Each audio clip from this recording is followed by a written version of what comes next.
আপনি কি জানেন নির্বাচনে একজন এমপি প্রার্থী কত টাকা খরচ করতে পারে? সর্বোচ্চ 25 লাখ বা ভোটার প্রতি 10 টাকা। কিন্তু বাস্তবে প্রায় কেউই এই আইনটা মানেন না। শোনা যায় একজন প্রার্থী নির্বাচনে 10 কোটি, 20 কোটি, 50 কোটি টাকা খরচ করেন, কিন্তু নির্বাচন কমিশনে গিয়ে বলেন খরচ হয়েছে মাত্র 25 লাখ টাকা।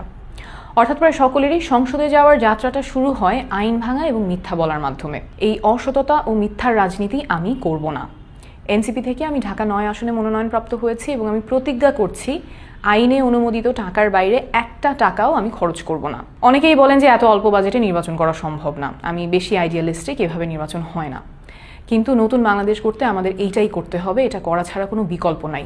কারণ নির্বাচনের খরচ যখন 10 কোটি 20 কোটি টাকা পার হয়ে যায়, তখন নির্বাচিত হওয়ার পরে সেই টাকাটা তুলতে চাঁদাবাজি, টেন্ডারবাজি প্রায় বাধ্যতামূলক হয়ে যায় এবং এইভাবেই রাজনীতি সাধারণ মানুষের কাছ থেকে ছিনতাই হয়ে চলে যায় মুষ্টিমেয় কিছু সিন্ডিকেটের হাতে। আমরা একটা দৃষ্টান্ত স্থাপন করতে চাই যে সততার সাথে রাজনীতি করা যায়, নির্বাচন করা যায়। ঢাকা 9 আসনে আমার মোট ভোটার সংখ্যা প্রায় 47 লাখ।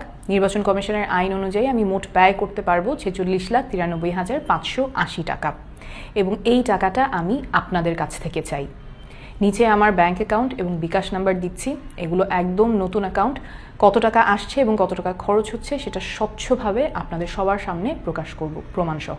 আমরা যদি একটা আসনের জন্যও দৃষ্টান্ত দেখাতে পারি যে জনগণের কাছ থেকে টাকা তুলে জনগণের সাথে ক্যাম্পেইন করে নির্বাচনে জেতা সম্ভব, তাহলে আগামীতে এমন আরও অসংখ্য মানুষ এগিয়ে আসবেন যারা সৎ, যোগ্য এবং রাজনীতিতে আসার সাহস দেখাবেন। এই লড়াইটা আপনি আমি মিলে করলেই আমরা জিতে যাব।